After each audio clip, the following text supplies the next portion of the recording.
Let's be real. Our screens are everywhere. They're in our pockets, on our desks, in our living rooms. They're just part of our lives now. But have you ever stopped to wonder what all this digital time is actually doing to us? Well, today, we're going to explore the hidden hazards of our very connected world. Okay, be honest. Have you ever picked up your phone to check one little thing, and then you look up and an entire hour has just vanished? Yeah, we've all fallen into that black hole. So we're going to talk about where that time goes and what that digital void is really doing to us.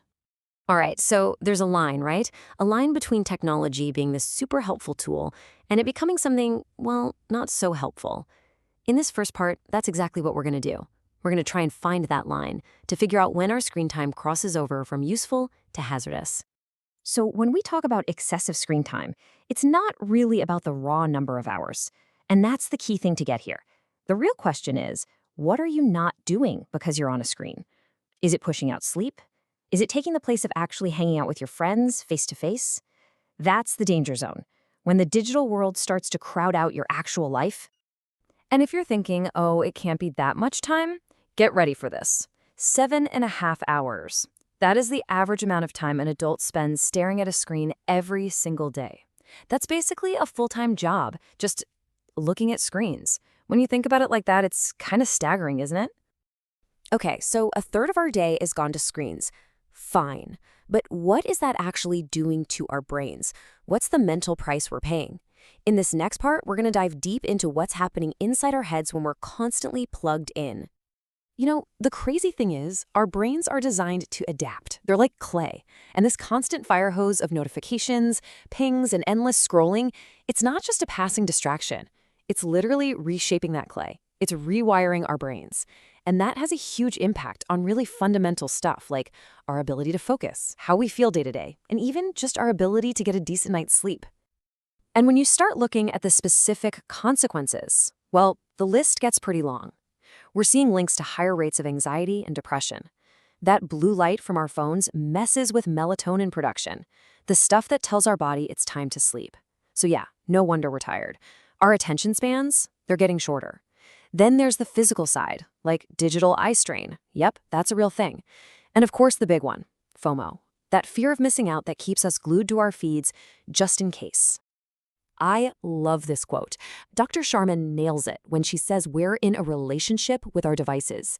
Think about that for a second. Is your relationship with your phone a healthy one? Is it a partnership? Or does it feel more like a toxic one where your phone is constantly demanding your attention and just leaving you feeling totally drained? But here's a really important distinction we have to make. Not all screen time is bad. It's not created equal.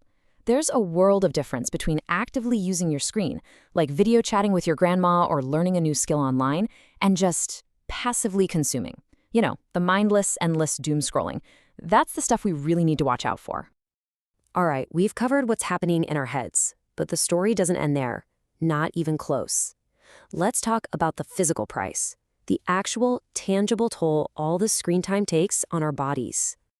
I mean, it's pretty simple when you think about it. Our bodies were built for movement, for walking, running, stretching, but so much of our modern life forces us into this hunched-over, screen-staring position. And that creates this huge conflict, right? A total mismatch between our biology and our daily habits. And you can bet that mismatch shows up in some pretty painful ways. Ever heard of tech neck? That's that nagging pain you get from constantly looking down at your phone. And sitting all day? That's a huge risk factor for serious stuff like obesity and heart problems. Our eyes are screaming for a break, leading to headaches and blurry vision. Even our hands and wrists are getting worn out from all the tapping and swiping. These aren't just little annoyances. This is the real physical cost of how we're living. Okay, so we've looked at the mental toll, the physical toll. It can all sound a little daunting, right? But stick with me, because the goal here isn't to scare you. The final takeaway is actually about empowerment. It's about taking back control. Look, the point of all this is absolutely not to say that technology is evil. It's amazing, but it's a tool, and the whole game is about using that tool with intention. It's about finally realizing that your attention, that is the most valuable thing you own, and you get to decide where it goes. So, I want to leave you with this one final thought, a question to chew on. What is 1 hour, just 60 minutes, of your pure, undivided attention really worth? If you could claw that hour back from the screens every single day, what would you do with it? Something to think about. Thanks so much for tuning in.